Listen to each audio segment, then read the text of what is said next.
I graduated cum laude from Denison University. This liberal arts school, I can't say liberal today. This liberal arts school in the rolling hills of Ohio. I then went on to teach as a college professor for 3 years at Capital University. As a former professor and student, I want to share some of the tips, strategies, and best practices that I learned to survive college. Let's get some misconceptions out of the way. Professors want you to succeed, but they also want you to put in the requisite amount of effort to learn the material that they're teaching. As a professor, you're required to give students the ability to skip a certain number of days every semester. So just because a student is able to skip 2 of those classes doesn't mean that they're not going to be left behind by skipping those. Every single class that I had taught the students something critical. And if they missed one of those classes, that was going to penalize them later down the line because they were going to do something incorrectly on an assignment, or they weren't going to fully understand a concept that was then going to come through in something they turned into me. So while professors really want you to succeed, they also need you to try your best. And the basic bare minimum is you have to show up to every single class, hands down. Unless you're actually hospitalized, not hungover, you should be in class. Take notes. This sounds simple as well, right? I'm saying don't skip classes and take notes. I was shocked by the number of other students, both when I was in school and then also when I was teaching, that simply didn't take notes. Have a dedicated notebook for each class. When you're in that class, write down the things that seem relevant, even if they're obvious in the moment. There are lots of great note-taking strategies out there, but my strategy was just write down the relevant information when it was told to me. Have a notebook, make bullet points, write down the stuff that seems important. Part of it was an exercise in remembering, but it was also very helpful for recall. So later on when I'm trying to write a paper and I go, oh, I know we talked about this at some point, I don't remember when, I can go through my notes, find notes that were relevant to it, and then maybe get the slides from the lecture or look at the other relevant notes. I check the syllabus then and see what readings we were doing that week. So on the one hand, it's a tool for remembering, and on the other hand, it's a tool for reference for yourself later when you have to recall that information to present it in a paper or a project of some kind. Use the syllabus as a guide to pace yourself. The syllabus is designed with all of the information the professor intends to cover over the semester. So from day one,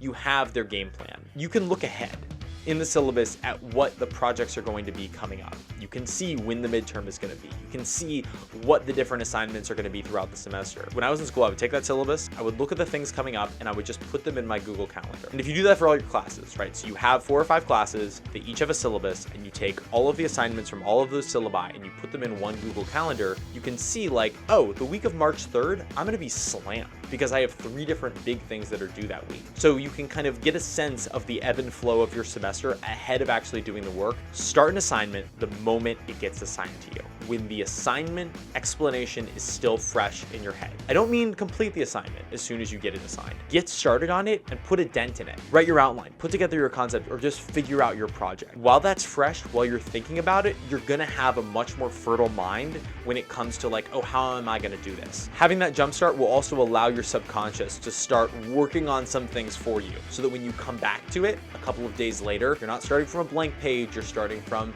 now an outline or a concept, or maybe a couple of paragraphs that you jotted down. The best skill you can develop is time management. If you can see what's coming up and you can anticipate how long it will take you to do those things, then you can schedule them into your calendar so you don't become stressed, you don't become frantic, and you don't get overworked. This is my formula for time estimates. I use it for almost everything. So you have an assignment coming up. Think about how long it's going to take you to do each piece of that assignment. The research, writing the first draft, writing the second draft, doing the polish, writing the bibliography, okay? For each of the chunks of time that you think it's gonna take you, multiply each of those by 2. As humans, for whatever reason, we're very good at convincing ourselves that things don't take that long. So if you just double the amount of time, it's gonna give you enough time to actually do the thing that you're trying to do. Now, once you have those blocks, put them in your calendar as early as possible. So let's say you have this paper due in 2 weeks. So you need to do the research, write the first draft, write the second draft, do the final polish, write the bibliography. 5 major things. Let's say you think each one of those things is going to take you about an hour. Let's bump that up to 2 hours each. Now we're saying this is going to take you about 10 hours to do. Start blocking out those times as early as you can in your calendar. Do you have any time today that you can get started on it? What about tomorrow? Can you schedule most of the work today and tomorrow to get this paper done, even though it's not due for another 2 weeks? If you plan something for later, you can't push it back into the past. So if I plan something now, it can get bumped into the future. But if I plan something in the future, I can't bump it back into the past. Other things are gonna come up between now and that paper that's due in 2 weeks. So just because you think you have the weekend free now, do you forget about another assignment or commitment that you have coming up? So if you have the time, knock it out as soon as possible. I would try to get myself open work blocks to knock these things out and understand how long I could work reasonably. So I found that I could do about 2 hours of focused work at any given time. Longer than that, and I started to fall apart a little bit. I would often give myself a couple of 2-hour blocks to just knock things out as early as possible in your calendar. You're gonna be way more successful. The other advantage is that starting early allows you to use office hours. So if you have a paper or an assignment or a project, but you have a draft or a version that you're not happy with, as a professor, I had almost no one use office hours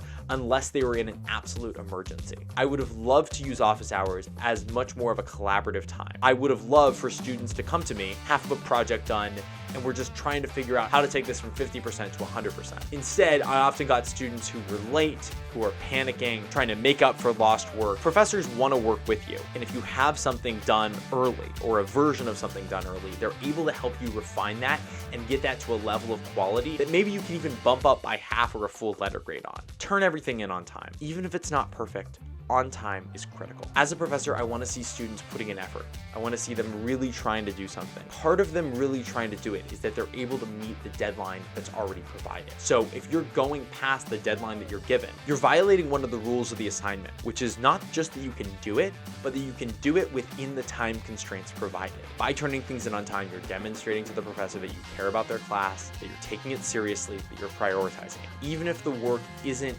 absolutely perfect, you're almost certainly going to get a grade reduction for turning it in late.